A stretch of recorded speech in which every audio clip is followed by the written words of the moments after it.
So where's the third? Good evening, everyone. What do you think? Why'd you step in two? Thank you for being here. Tonight's agenda is slightly different than our normal agenda. We will start with a public hearing. For those that might not be aware, New York State real property tax law provides for a partial exemption from taxation on real property owned by qualified volunteer firefighters and volunteer ambulance workers, or a qualified spouse, of up to a 10% off the assessed value of such property, if so determined by a governing body of a city, village, town, school district, fire district, or county after a public hearing. So we are here for a public hearing on that topic to start this evening's meetings. So at this time, I will open the floor. If anyone has any comments to share with the board during the public hearing, and they will take that into consideration for later in our agenda.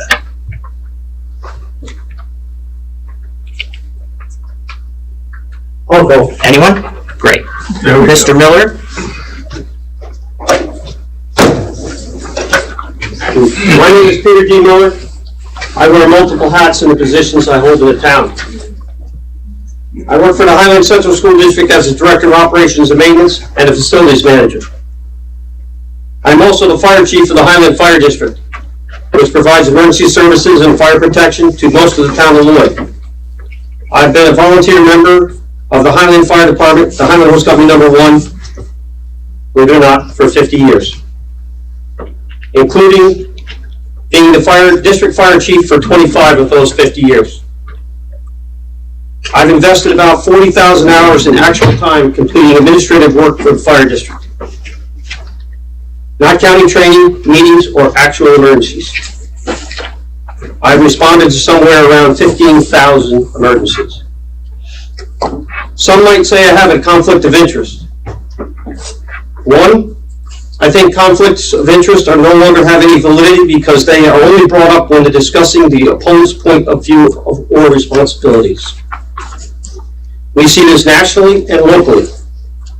If this were not true, then I would not have had to spend my own personal funds to challenge the developers in my backyard.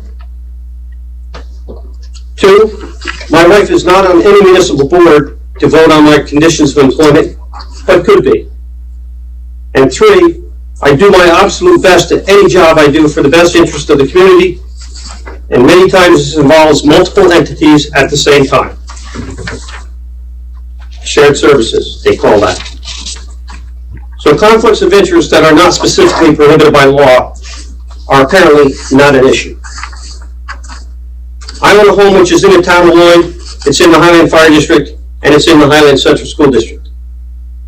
I pay a total of $11,987.82 in taxes.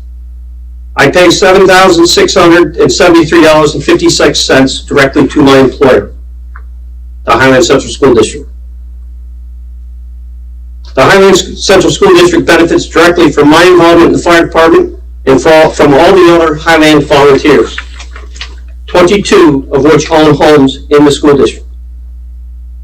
The public hearing tonight with regard to the New York Real Property Tax Law, Section 466A, provides for a partial exemption. And Mr. Freer read it, so I won't read that part of it. It allows a firefighter or a volunteer ambulance worker to get 10% off their assessed value.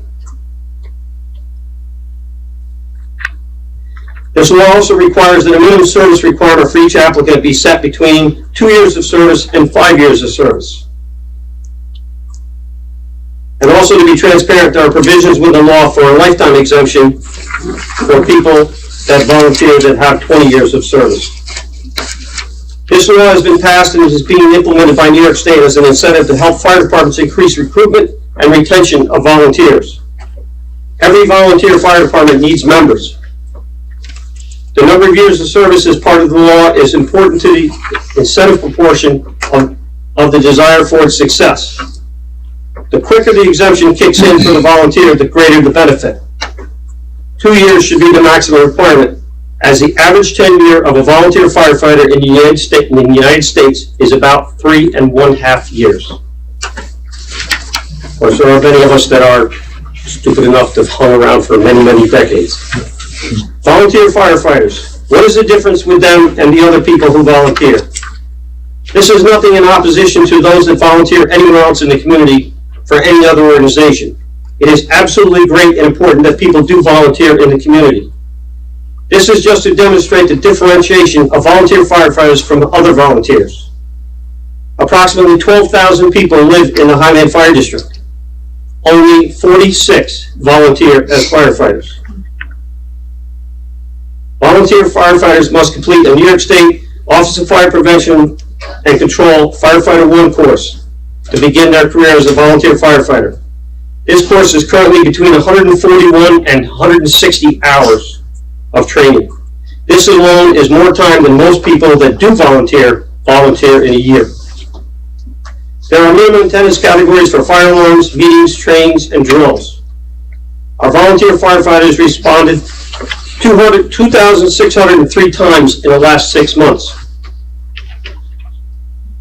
Attended 843 hours of training and put in a total of 3,958 total man hours.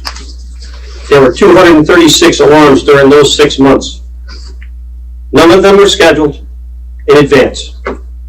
Firefighters lead dinners, restaurants, family gatherings, Thanksgiving dinner, birthday parties, and much more. Neighbors comment on this commitment and have stated outwardly that, better you than me, I wouldn't do it. And again, there were 462 alarms in 2022. The commitment to respond 24/7, 365 on a moment's notice is impossible to match in almost any volunteer scenario. There are some, but few. So what is the impact of the law financially? Using the Highland Central School District's number of $300,000 assessment used for the capital improvement projects, and at the rate of $23.68 per thousand, for the 22 members in the Highland Fire Department that are qualified with owning residence and living in the Highland Fire District, their tax bill equals $156,288.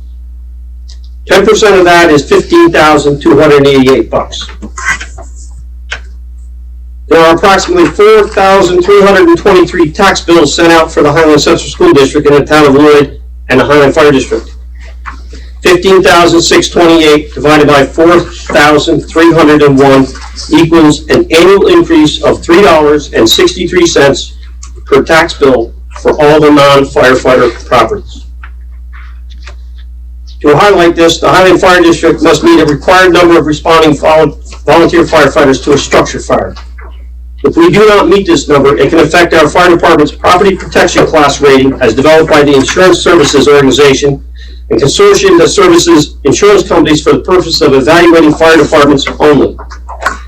If this rating is reduced, there is a potential for a fire insurance rate increase of 60 to 80% annual for an average homeowner.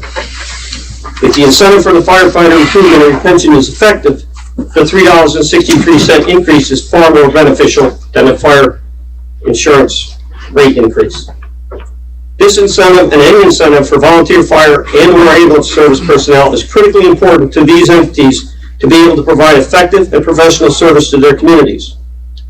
The Highland Central School District's commitment to the volunteer fire service in our district and the other component fire departments and fire districts within the boundaries of the Highland Central School District is essential to their vitality and should be recognized as the way to keep the real property taxes in a school district as low as possible well into the future. Thank you. Thank you. Is there anyone else who would like to speak during the public hearing? Just wanted to make a comment that, and thank you, Pete, for all those words, that this program, there's what the state is experiencing across the state is the decline of volunteerism for volunteer firefighting and ambulance corps. So this is something that they were talking about for a few years, and we're really happy that the state has moved forward with it, because it's not only meant to incentivize the retention, but really the recruitment, and that's so important. And there are tremendous benefit. Thank you for everybody who volunteers their time with the fire and the ambulance corps, because you never know we might need those services, and we've got a vibrant, both of those departments are very vibrant here in the town of Lloyd, and I certainly seek to keep them that way. Thank you. Ladies and gentlemen of the board, I'm here on behalf of fire commissioners. One of the many hats that I wear as well, I'm Chief Miller.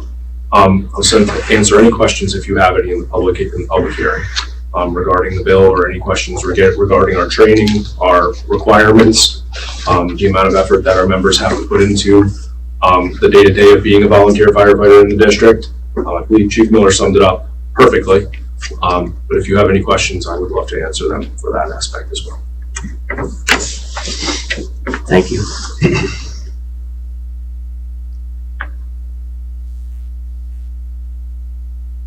Anyone else? Is there anyone in the hallway who would like to speak at the public hearing?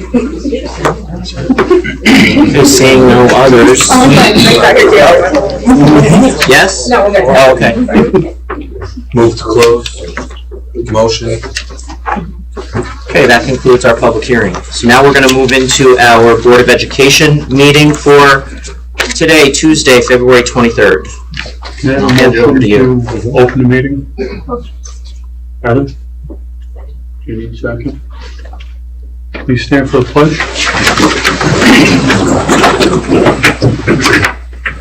Pledge allegiance to the flag of the United States of America, and to the republic for which it stands, one nation, under God, indivisible, with liberty and justice for all.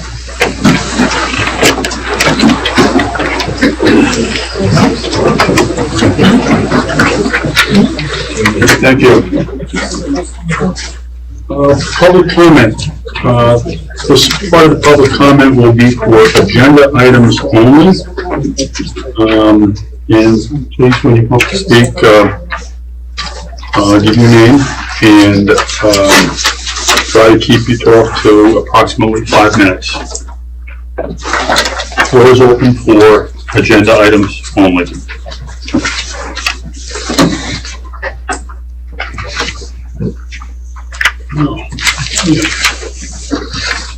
Thank you. You good? Okay. Special presentation, leaders of the pack. Okay, so we'll start with the elementary school. Amelia?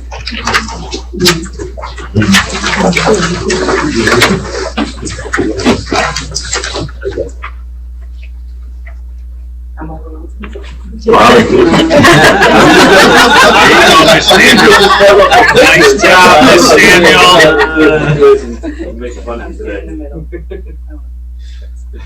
So we're here with Amelia Preserva. She's a model student who has been to the main office to advocate for others. And this is actually her second year receiving the special award. So we're so happy that she's here today.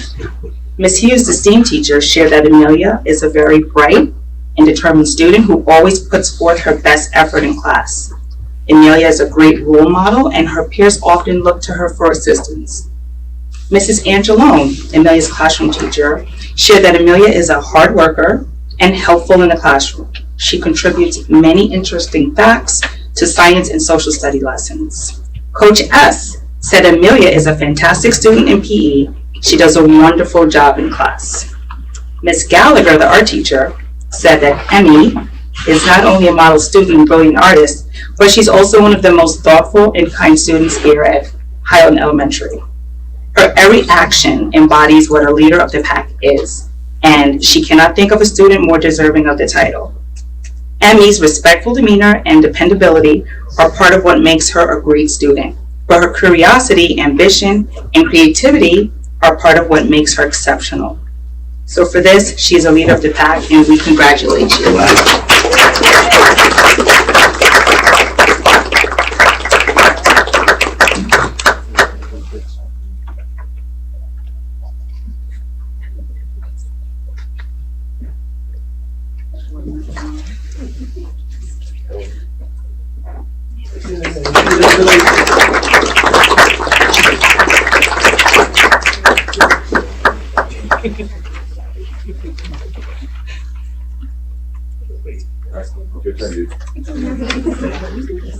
All right. All right, so Gavin Decker, he was our Highland Middle School February leader of the pack. So Gavin's teachers had a lot of wonderful things to say about him. I'll read a few of them because there are a lot. So Mr. Weaver said Gavin is the type of student all teachers look forward to seeing each day. He's always on time and prepared, and he works very hard. Mr. Foreman said, I taught Gavin for the better part of 2 years now, and I continue to be impressed with his work ethic, his intellect, as well as his compassion towards others. Mrs. Leahy said he is studious and insightful in class during dialogue. When a project is assigned, Gavin takes the lead. His friendly demeanor rallies his peers behind him, and he sets the bar for academic achievement. Mr. Rinaldi, who is here, I think, somewhere, said Gavin is an asset to class personally and academically. He participates in class discussion on a regular basis. He's also self-motivated, responsible, and dependable, and he also laughs at Mr. Rinaldi's jokes, which is a huge bonus. But I can recall laughing jokes. And lastly, Mr. Banks summed it up really well. He helps make class interesting and exciting with his participation and is always looking to do better. Gavin puts effort into all his work in class. He's also involved with clubs and sports in middle school, showing how well-rounded and accomplished he is. Between his academics, extracurricular activities, and sports, it is no surprise he was chosen to be a leader of the pack for this month. So congratulations, Gavin.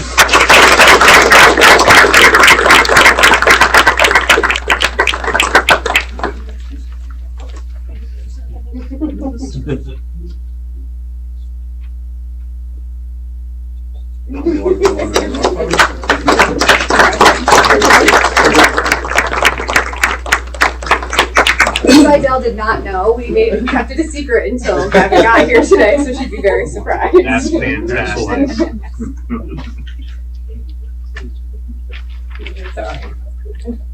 Mr. Murphy?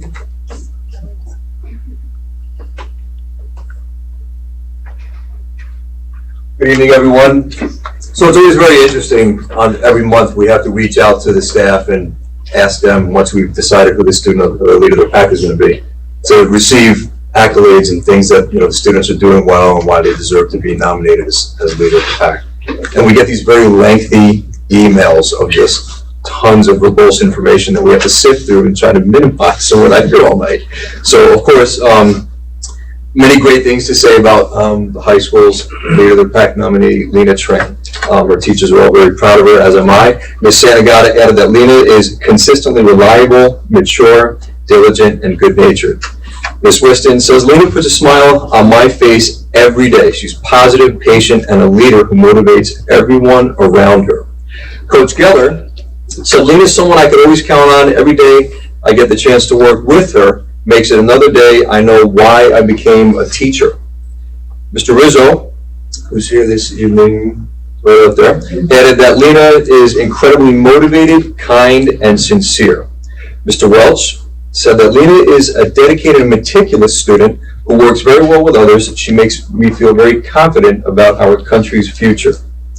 Mr. Shaw added, Lena is one of the most musical and hardworking students I've ever worked with in my entire career. Every time she performs, she enhances the ensemble and the experience for everyone around her. Her musicianship has a maturity beyond her age. Additionally, I'd like to add as an aside that this Saturday, we're very proud to go and support Lena as she will be performing at Carnegie Hall after winning an international piano competition. So Lena will be performing on February 25th. She'll be performing the Fantasy Impromptu by Chopin. We're extremely proud of her successful musical career thus far and look forward to supporting her as Mr. Shaw, myself, and her parents will be present at the competition, at the performance. And very interestingly, I can't believe I'm going to say this, one of our students who's performing at Carnegie Hall, right? Is not even pursuing music as a career. She's going to be a brain surgeon, which I know support. So we're very, very proud of her as the high school's leader of the pack.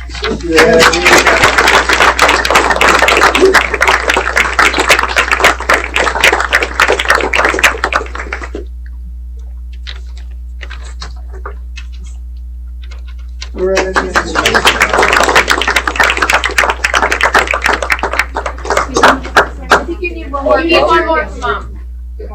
Mom. Good job. Congratulations. Yeah.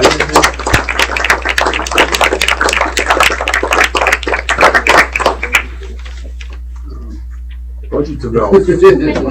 Good job. Yeah. Congratulations, parents, thank you as well.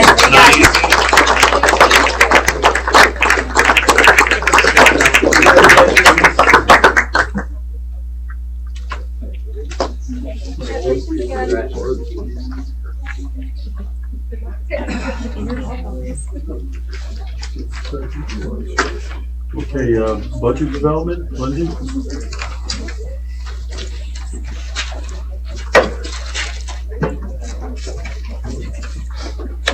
All right. So welcome to the second presentation of the 23-24 budget development, where we're still continuing to focus on revenue.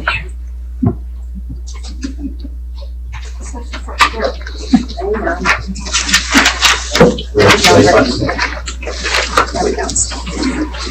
Okay, to recap, last presentation we spoke about the draft tax levy, which is about 60% of our overall budget. What we're going to talk about in this presentation is the other part of our revenue budget, which is the state aid and other revenues.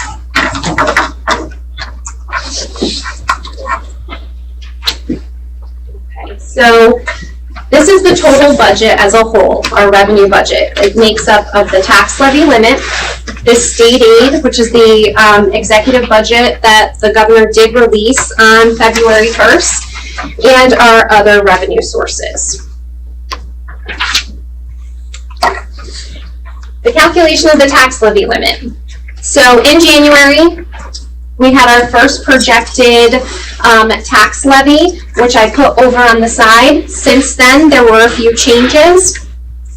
In the pilots, we actually got word from the town that those pilots did increase. So you'll see a slight increase from there. And we, speaking with the financial planners, we got our solid number for our capital exclusions, which was, we estimated at 1.5 million in January. The total number is $1,574,466. So those changes gave us an increase from our total tax levy limit when we projected in January at $1,210,275 to what our levy limit will be submitted as $1,277,290. So this levy limit will be submitted for the March 1st deadline. Now on to state aid. So as I just said, we received the governor's numbers.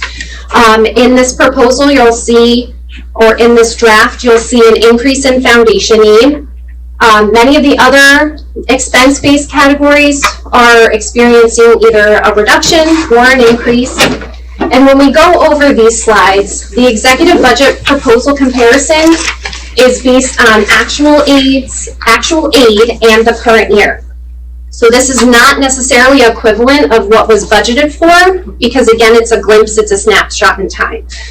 If anybody has any questions or want to learn more about the state aid numbers, we have a website here that will give you all of those definitions. All right.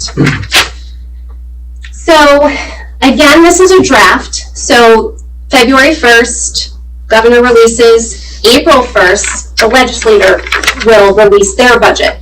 So we put this up based on the on the governor's proposal, but it could change when we get those April 1st numbers. So we're first going to talk about foundation aid. So adjustments were made under the governor to restore foundation aid this year to its original formula. So we are seeing a sizable increase here, which is great for us for this year. We've been told not to expect this increase for future years, but for now, we do have that. No, but it is I'm sorry to just jump in, it is a stable aid, so that It's a number, stable while we don't expect those types of increases. increase. Yes, those types of increase. This is a sizable increase for this year. Right. But going forward, it might not be this big. It will still increase, but it might not be to that size. Our BOCES aid also went up. We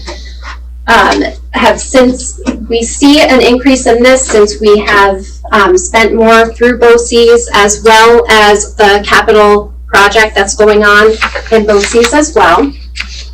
Our high cost, we did receive a decrease in both high cost and private access costs, and that is due to student program placement and graduation. But where we see a decrease, we also see an increase on the hardware and technology line, as well as software, library, and textbooks. There is a decrease in transportation, and this is seen due to in the COVID years when we were given the aid, but we didn't necessarily drive those miles. So this is the state's way of rectifying that. So we could see another decrease in future years, we don't know, but for right now, there is a small decrease there, but again, we have that increase in the foundation aid. Building, there also is an increase in that. In future years, we'll see with our capital projects going on, we'll also see increases in that in future years. And high tax, because of where we live, we get this bonus. It's not increasing, it's staying the same. But what we can gather from all of this is that based on the February 1st numbers, we will see an increase of $2,040,244 just in state aid. So the other revenue sources. That first line up here is our state aid budgeted. I have it highlighted in yellow due to the fact that yes, it can change based on the legislative budget. Our Medicaid, we are probably going to remain around the same, so there's no increase there. Our payments in lieu of taxes, those are the pilots that I spoke about before. We do see an increase in that. Other revenue sources, that increase, we have investment income, and the interest on that will give that increase for that. The applied debt service reserve, last year we paid a cash payment to BOCES for their capital project. We are not going to be doing that this year. And the other highlighted number in yellow is the fund balance applied to offset the levy. For a placeholder, I put in the same number that we did contribute last year. That again is up to the board on what they decide to set aside for this, but as of right now, it's the same as last year. And then with our total levy, which again is what we are submitting March 1st, we believe to be $31,914,042, giving us an first estimated total budget of revenue of $52,480,708. So this is our first estimate with revenue. This is the revenue side. We'll talk in the next couple board meetings about the expenses, but for right now, this is what our estimate in revenue is.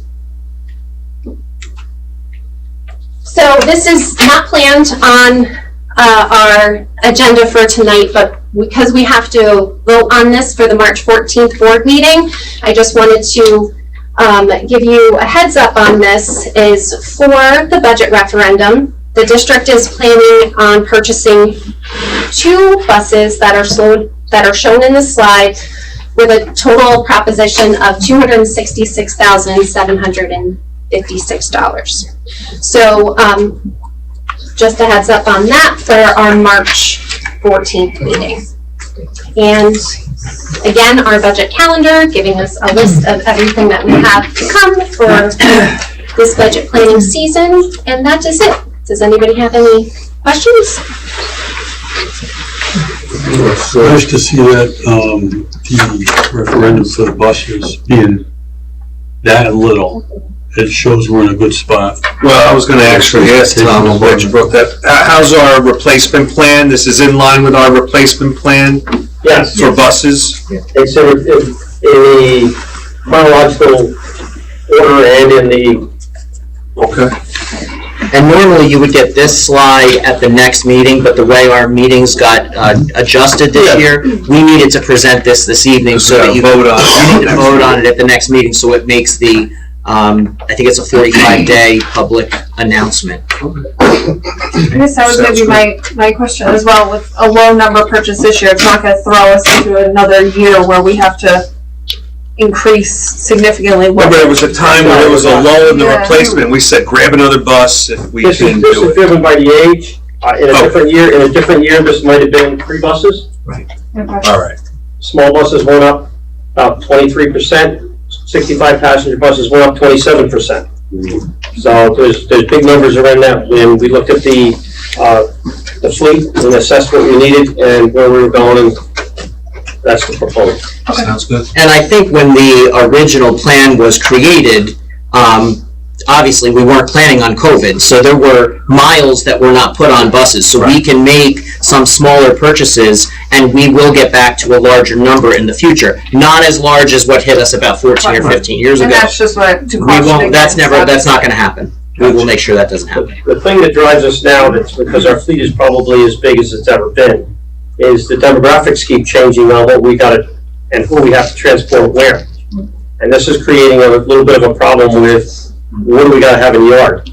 So we do have a selection right now that we can cover all the bases if we need to. We had some minor dialogue on that, but I know we're aware the district has some transportation challenges and The buses are in commitments. next year, because this year, I think it was this year or whatever, we had 3 wheelchair buses out. So we don't have a spare, so we have a wheelchair bus that's in this loop to be purchased. Questions for Lucy? No, thank you.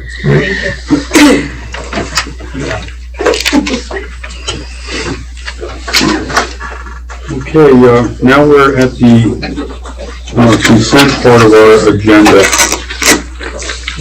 Does any board members have any issue with going with the consent agenda as far as A1 through D8? Is there anything you would like to comment on or pull out and vote separately on?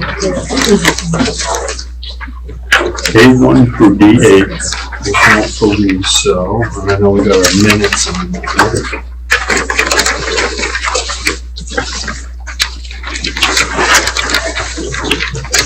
First time.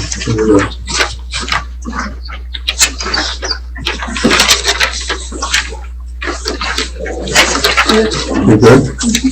Yeah. Mike? Yeah, I thought I had a question on the minutes. Let me just take them up here.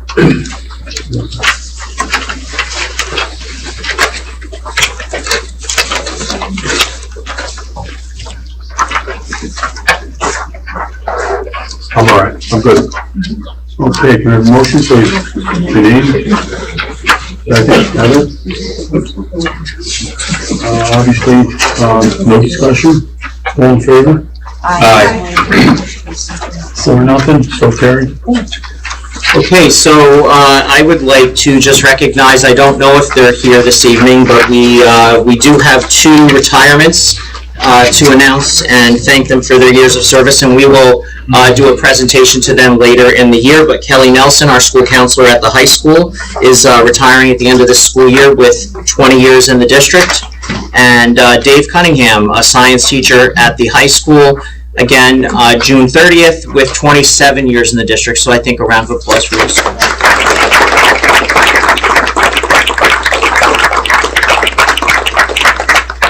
And we want to see him back in June. I think June is when we do the celebration. One of those It might be days. June 6th. Okay. Yep, Thank you. so, and then this evening we have some appointments, one that's standing right in front of Mr. Murphy.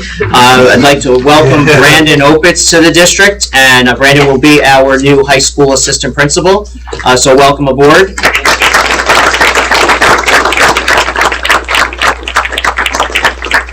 Brandon is a community member, has lived in the community for a couple of years now, and has, I know, a child entering kindergarten this year. So we look forward to welcoming your family into the district. So Thank you very much. welcome aboard. Thank you, everybody.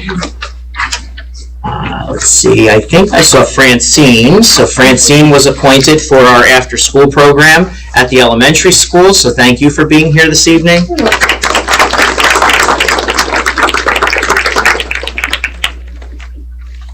Did I miss any appointments? I don't think so. Okay. I'm going to make more of an announcement thanking the folks that have generously donated during my my superintendent's comments. Keep telling myself I'm a principal, so I'll leave that until later on in the agenda. So I think that's everything. So thank you. Okay, curriculum and instruction, the principal's monthly reports. We're gonna start top down. So that's Megan, right? Sorry,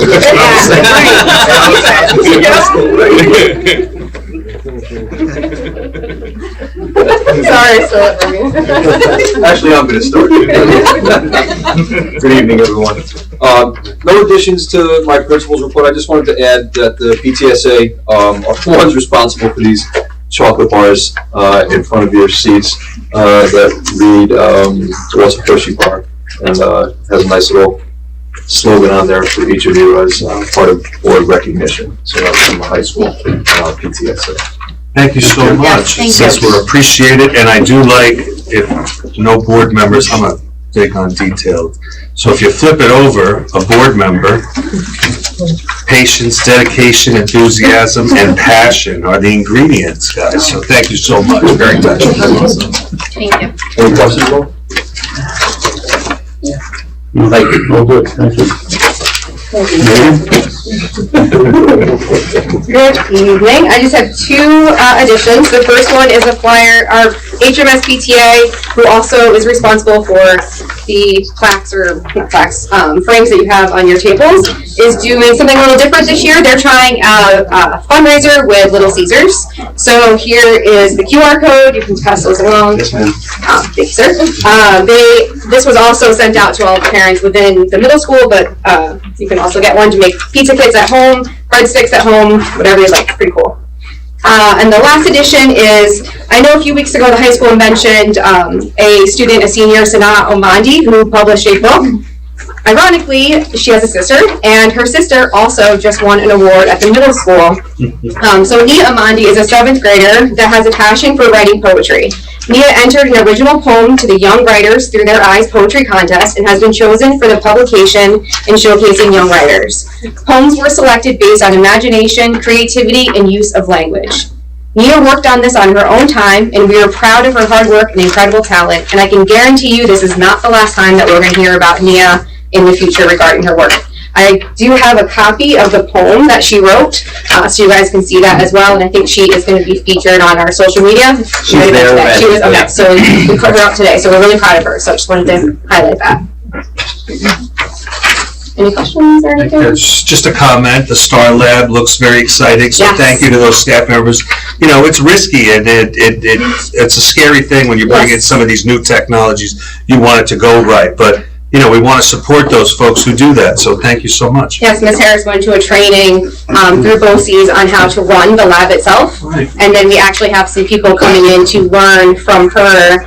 So she's doing like a train the trainer as well, so other people can learn how to do it and bring it into their buildings. So our entire middle school will get to participate in some way over the next couple of days. They're setting it up tomorrow afternoon after school. So we're really excited. Sounds very cool. Yeah. Thank you. Yes. Thank you. No, please. How's it going, everyone? All right, so quick, two pieces of highlight that I just wanted to talk about on my report, and kind of a / invite to board members. You know, the middle school and the elementary school are doing, they're watching a Zuzu acrobatic performance. And you guys are going to be invited out, but as of right now, board members, I was just gonna extend an invite, but we're March 6th, and then at the middle school, it will be at March 2nd. So there'll be a few different times, but it'll be really kind of, I'm looking forward to that performance, so you make it, great, pop by, see it, it's awesome. The other thing I just really want to highlight that I still can't get over this community, between the socks and everything else. Right now at the elementary school, we are doing the Kids Heart Challenge with the American Heart Association.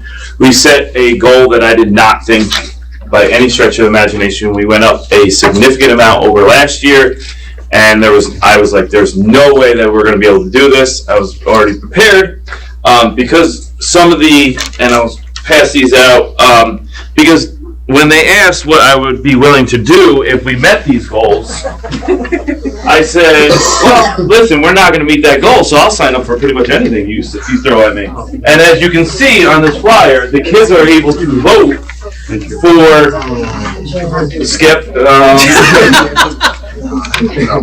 Sounds like someone Mr. Carter.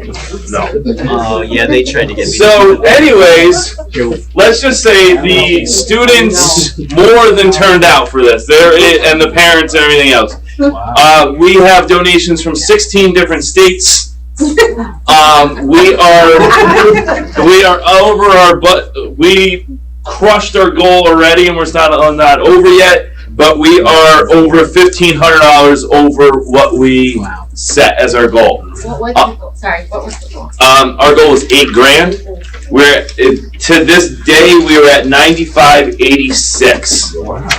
And it is still, and obviously this is when I wrote it, and then today it changed already. So it's like constantly coming in. I don't even know. So, as the rest of the people in here, there are some few things. There is like, for some reason right now, at the current state, all the kids that have voted, the number one choice is the principal kisses a pig. So I gotta find a pig to kiss. That'll be a thing. Community members, so we pass it. No problem. So, and then there's the other one, there's like another one that just... Mr. Brady knows a guy.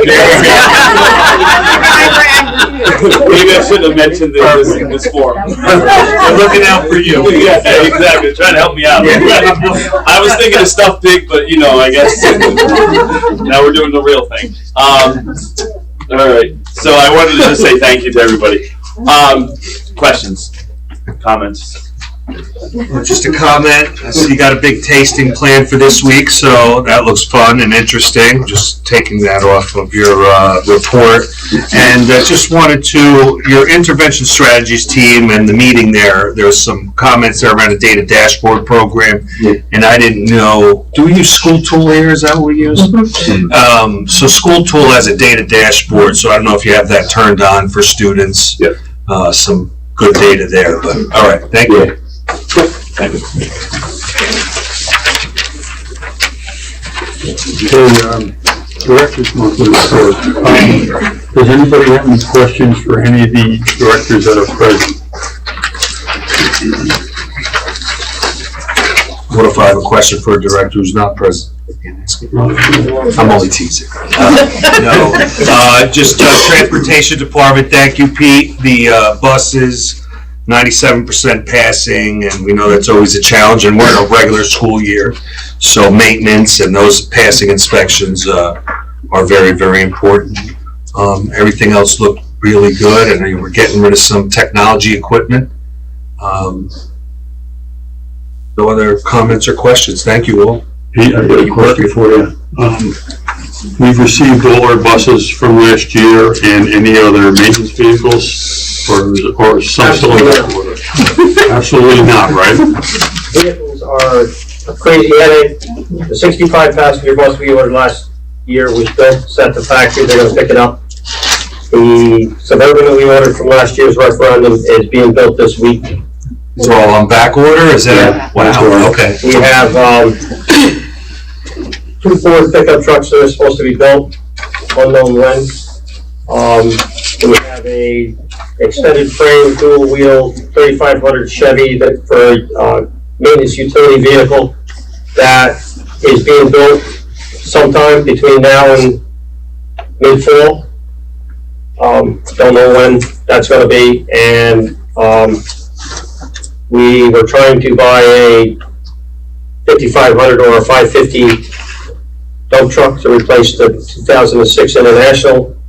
Doesn't look like we're gonna be able to order that until mid-fall. So, parts and things are a problem. I've ordered vehicles for the fire district that they just tell you, you ordered this, but you're not getting it, we'll give you a check back, and you're not getting your heated seats or your heated steering wheel or your trailer hitch or whatever they decide that they don't have chips for or whatever, you're getting the vehicle. So we're in the same boat. We actually just bought a car, and they only gave us one key. Because they couldn't give us a second key, because they don't have enough chips to make the second key. So it's on back order. And it's my daughter. I'm like, do not lose the key. Yeah. Wow. Continuing conversation on buses as far as transportation. Kathy, how are we looking? As far as staff, Staff, yeah. so we just hired a sub driver. We'll see how they make out, and another one is going for a test actually tomorrow. So we're plugging along, training and getting staffed up. Yeah, actually, right, the report indicated they're pretty good, or as good as it's been for a little bit, right? Yeah, yep, we're moving along. Everybody, the Pete's department's been supporting us on the days we're short, right up to Tom. So everybody's been working together very well. Pitching in, thank you so much, everybody. Well, it's market period 3. And actually, Kathy and Christine have also been driving, so nobody's sitting back. They're making sure that the buses are out and students are unsung heroes right there. So thank you.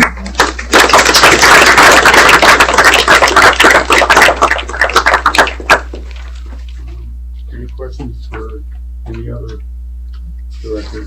President? Thank you for being here also, in case there was a question. Appreciate it. Okay, the other Mr. Bakatsias on this panel here. Kaki. Good morning, everybody. Starting off with the elementary school, Coach Canosa began the snowshoe club that is broken up into 2 groups, a 2nd and 3rd grade group and a 3rd and 4th grade group. Despite having the unfortunate luck of a winter without too much snow, they plan to meet every other week with each group. The 4th and 5th grade group did a dry run this past Tuesday to figure out how to put the snowshoes on and how to walk in them and then traverse in the fields and the hills. And then next week, the 2nd and 3rd grade group will do the same. The projected games that they'd like to play are Capture the Flag, Scavenger Hunts, and Orienteering. You guys think it could pass as a 5th grade? That sounds pretty good. Last Monday, the 13th, members of the High School Interact Club from the high school came down to make Valentine's Day cards for seniors at the local nursing homes. I had the pleasure and the opportunity to go down myself and work with 2nd and 3rd grade students. And my favorite part of that trip was kind of make the tables go against each other to see who can make draw the most hearts and the best looking ones. And I always think it's a great idea having the older students and the younger students interact. Moving on to the middle school, I'm very happy to mention how proud we are of our middle school boys and girls modified basketball teams. The girls team went undefeated and the boys team went 11-2. I can't beat that.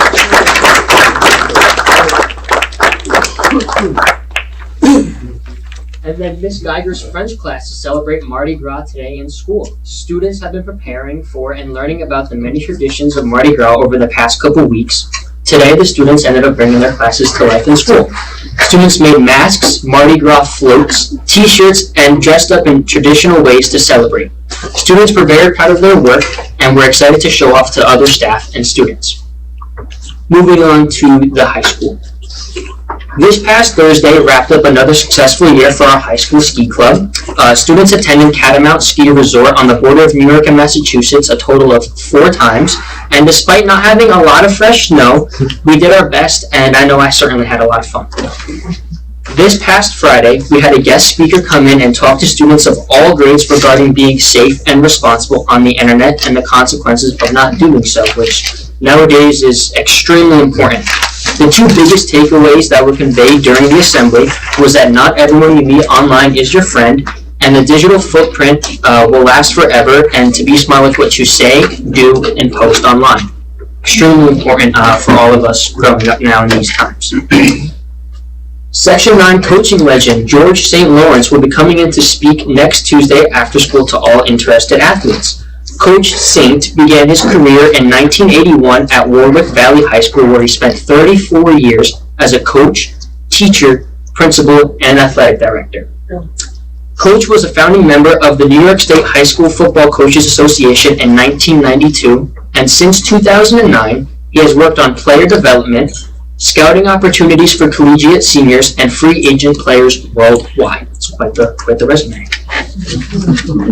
This Thursday, there will be another Lunch and Learn session. The Taconic Rehabilitation and Nursing Home at Ulster will be coming in to discuss careers in the nursing and rehabilitation fields to all those who are interested. And this is just a quick little side note. I'd like to take a quick moment to thank Mr. Murphy for all the opportunities he has given our students, bringing in all these guest speakers and promoting the Lunch and Learn program for students. It brings us all a sense of normalcy after the last few years, and especially my grade on behalf of the seniors in particular, as this is our first normal year of high school so far. And then last but not least, one of our juniors here at Highland High School, Caitlin Becker, will soon be traveling to several countries in Europe to play lacrosse. Any questions? No. All right, thank you. I think you need to do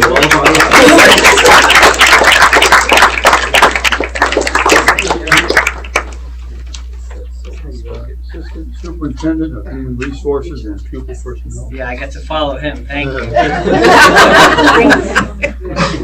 So you guys, for probably the last year and a half, you've been hearing me talk about mental health supports at the middle school level. The Ulster County received a grant, and ultimately LaSalle was the one that was hired by the county to provide those services. It's been a little slow getting started just because they had such an issue hiring and finding clinicians. I'm very excited to say that we had finally have it rolled out. Ms. Cobra and I and Ms. Barone met with the clinician and their staff about 2 weeks ago, and we've already filled 8 out of the 10 spots, and 3 of those students are already getting outside counseling and therapy services. So we're very excited that that has finally been rolled out and is finally being used by our students. So we share the clinician with Marlboro, so we have 10 spots and they have 10 spots. So we're going to maximize it as long as it is available to us. All those services will be off-site. Yes, so it is dependent upon the student and the family. If there are certain reasons why services can't be provided outside of here, they would work with us to see if there's availability. But yes, predominantly those services are provided outside. And that was the intent of the program, is to provide supports for families outside of the school district to go beyond what we could do. Yeah. We need the county to do a lot more for us also. So, and we don't know how long this is gonna be available to us, so we're taking advantage while it is. Great, excellent.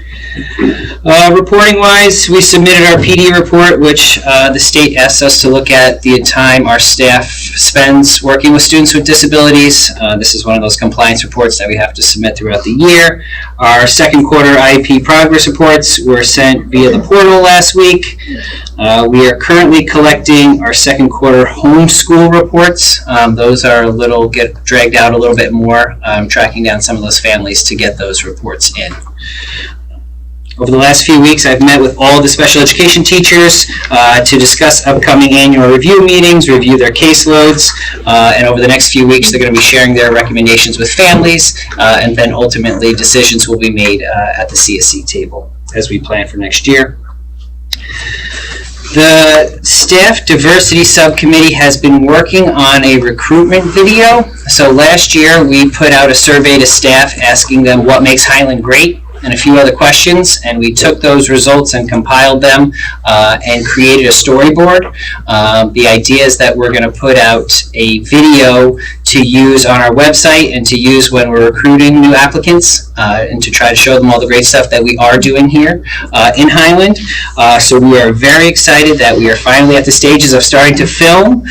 So they'll be starting to film at the middle school this Friday, and on the high school on March 13th and the elementary school on March 16th. So it's going to be a combination of some filming of students, some interviews with staff members talking about some of those questions, and looking at, and we based some of the people that were selected on the responses that we received in the survey.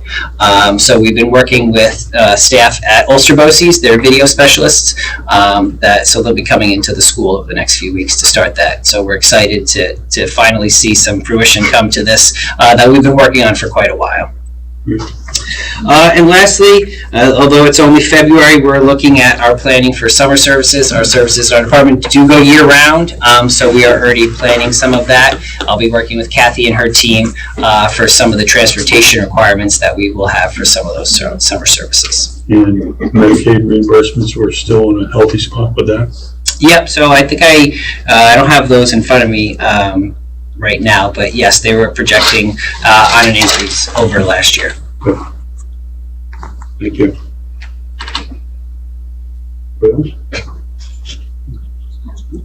Mr. Zimmer? Good evening, everyone. I have a few items to report on. Our district-wide direct committee met on Tuesday evening, February 7th. The Zoom meeting's agenda included time for students to share out, subcommittee policy problem solving, and a look at discussing the results from the most recent panorama survey. The subcommittees will meet before the next district-wide meeting. The next district-wide meeting will be on the evening on Tuesday, April 11th. We had a half superintendent's conference day on Monday, January 30th. Some highlights included professional development for our new elementary math program, data discussions that revolved around assessment results from Foundation, STAR, and Dibbles. High school teachers had the opportunity to learn about Go Guardian program from our Director of Technology, Rich Fisher. And I lost my spot here, sorry. Middle school teachers continued to work on a curriculum review document that centered around culturally responsive sustaining practices. And consultant John Connors worked with support staff, specifically teaching assistants, aides, and monitors to discuss restorative practices and strategies, as well as suicide prevention and mental health concerns. It was a busy day for all staff in all three buildings. Brief update about a UPK program. We did receive proposals from 3 local agencies. We're currently reviewing those proposals, and I hope and I plan to have more information in upcoming Board of Ed Board of Ed meetings about the UPK program, hopefully that will start the next school year. I attended Ulster County's school safety meeting at the Ulster County Sheriff's Office on Wednesday, February 1st. The meeting, facilitated by Lieutenant Chad Story, was well attended by various administrators and law enforcement from across Ulster County. It's a fantastic opportunity to discuss any issues that schools might encounter with school safety. That is an ongoing meeting. They meet the first Wednesday of every month, and I plan on attending as many as I can. And finally, I will have the pleasure of participating on an education advisory panel hosted by Marist College on March 1st. The Hudson Valley New Teacher Institute, or HVNTI, is in its 9th year and invites participants who are education majors from all the local colleges, or almost all of them: SUNY New Paltz, Mount St. Mary, Bard, Marist. There are 5 advisory panels that are comprised of Hudson Valley administrators. My specific panel is entitled From Interview to Tenure, 5 Keys for New Teacher Success. The description is: join a group of K-12 administrators as they discuss how to navigate the early years of teaching and integrate yourself into the school community while working collaboratively with administration. This is my 2nd year participating on the panel, and I very much look forward to the opportunity to, again, help guide and support new teachers as they enter the profession. A night well spent. And that's all I have this evening. Any questions? Thank you. Thank you. Well, Okay, so I alluded to this earlier in the agenda this evening. We accepted some donations from community organizations, so I would like to publicly thank the Highland Education Foundation and the Rotary here in Highland. They both donated to help fund the Junior Achievement Program for this year at the elementary school. Junior Achievement saw a spike in costs over this past year, so more than what we had budgeted for. So both of those organizations came through and they each took a third of the cost so that we could stay within our budget. They added those funds to that, so we will run that through the BOCES COSER, and we will get some aid back on that for the future years, and that will help us to sustain junior achievement at the elementary school, which is a beloved program down there. So thank you to those two organizations. I'd like to thank the New York Jets for their donation to help get our flag football program up and started. We got that approved this evening, and that donation will be deposited into the athletic department line on the budget so that we can get that program up and started, and that will start in a couple of weeks, I believe. Is it the 14th or the 20th? 13th. Okay. And then finally, the Highland Big Blue Football Boosters. It's a big name. They donated a large sum of money for some high-end commercial equipment for our weight room here at the high school. So we would like to thank them for their support of all of our athletes. Not just the equipment wouldn't be just for the football athletes, but for all of the athletes that use our facility. So thank you to them as well.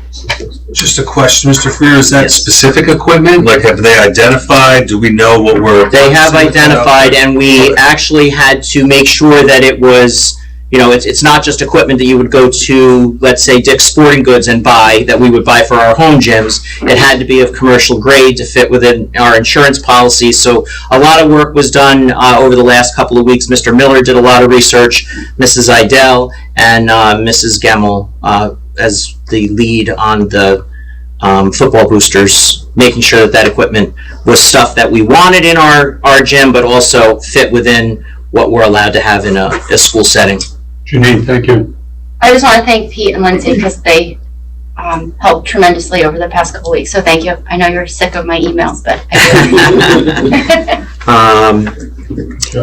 Yeah, so I think that is a misnomer. I think some folks think, oh, I have a treadmill, I can donate it to the school. No, it's not just any equipment. So it all has to be vetted, it has to be commercial style equipment. Our annual Education Foundation dinner is on the horizon. That is coming up on Saturday, April 15th. It will be at Indian Ridge. More information will be coming out this week about that, including the announcement of who our Highland Husky Award winners are and our Husky Pride winner.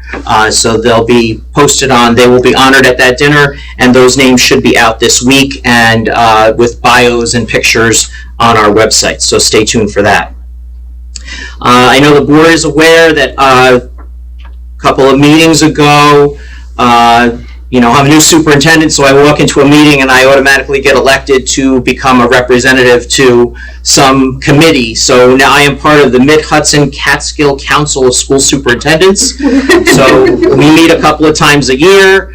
We had our first professional development series a couple of weeks ago, and we are meeting again in a few weeks to discuss bringing a New York State regent to the area so that schools superintendents, assistant superintendents can go and actually speak to a regent rather than just get stuff sent down from the New York State Regents in Albany. So that will be coming up. So anyone who's a part of the NISCUS program, which is the New York State Council of School Superintendents, would get an invite to that. So so that's been a very interesting work. For the community, parent-teacher conferences will be coming up in the next week, so encourage you to reach out to your offices if you have not already done so to set up conferences with your teachers. We also have these are two highlights of the month of March. March is Music in Our Schools Month, so our district scholarship concerts will take place. The first one will be on Wednesday, March 1st. That is the instrumental concert that's in the round in the gym. where all of the students are there together and they hear. It's pretty powerful. As the former elementary principal, I can tell you the elementary musicians are in awe when they hear the middle school and the high school musicians. It's a great evening. So I encourage people to come out for that. Also, the following week, on Wednesday the 8th, we will have our district choral concert. That one has to be a little bit different because we can't fit them all in the same room. There's so many that are in the choral program, so that will be a staggered schedule through the evening as we've done in past years. For the board members, I know it's going to be announced later, but the Ulster County School Boards Association will be having their meeting on March 9th. Encourage you to attend that. Our new county executive will be on hand to present the state of the county and to listen to folks from across the school boards about what we would like to see the partnerships with the county. So I will be in attendance, and I encourage any board members to join me that evening. And then finally, the district administrators at the dais up here, we will be attending the New York State Council of Superintendents Winter Summit during the first week in March. That's all I have, I think. Thank you. Any questions? Any questions for Joel? Okay. Board of Ed, new business. BOCES annual meeting and BOCES vote, as Joel alluded to. The annual meeting is Thursday, April 13th. And the BOCES countywide vote is scheduled for Tuesday, April 18th. Countywide vote, is that for a capital project or something? What is that? No, that's the meeting that we always meet on a Wednesday. The BOCES does their budget presentation that day. But we always have it on a Wednesday. This is the first year they're having it on a Tuesday. So that will actually line up with one of our board meetings, so we can do it two birds with one stone. Okay. Great. Excellent. BOCES board seat vacancies. Nomination for BOCES board seat vacancies are to be submitted by March 17th, 2023. And we. If you have any nominations, that's when you would have to submit it by. Okay. Thank you. And again, keeping in the theme of BOCES Ulster County School Boards Association meeting, as Joel said, March 9th, 2023. So if you could just RSVP to me if you plan to attend, that would be great. Okay. Thank you. Firefighter exemption. Be resolved that the Board of Education, upon the recommendation of the superintendent, approves the attached resolution relating to taxation of real property owned by qualified volunteer firefighters and volunteer ambulance workers or a qualified spouse as presented to the board at this meeting. Can I have a motion? Mike? Motion. Second by Heather. Thank you. Any further discussion on this issue? Other than I think it's well deserved. It's a proper recognition for those members of our community, and thank you for all that you do. Okay. Are we going to take a roll call vote on this? Yes. Yes, please. Okay. Yeah, so, actually, got it right here. I'm going to start with Heather Welch. Just say yes or no. Yes. Janine Gamble? Yes.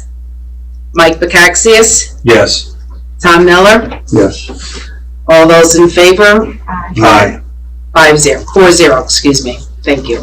Thank you. It is enacted. Okay. Old business. Board retreat. I know we had one scheduled. We had to cancel it for another meeting that we had that night. So do we have any? I would just, I think I spoke to Al earlier today. If we can get some ideas of when folks are available, it gets tough as we're starting to move during these last couple of months. So it might We usually want to have a retreat to talk about goals for the year or something like that. It's been a little problematic, but, I mean, it's budget season, it's busy. I think it's still, could be a very beneficial event. All right. You know, if we can try and do it. So if you have ideas for dates or availability, if you could let Al know, or myself. Think about it. All right. Okay, appreciate it. And, yeah, so dates to be discussed, obviously, we don't have that yet, so we're good. Any other miscellaneous topics or things you want to speak about? Pretty full of. Okay, now we are at the public comments, part of our, agenda. And, the comments don't have to, pertain to agenda items. So if anybody want to speak, public, forum here, agenda. No? Okay, I have a motion to adjourn. Motion. Janine, second, Heather. Thank you, everybody. Well done.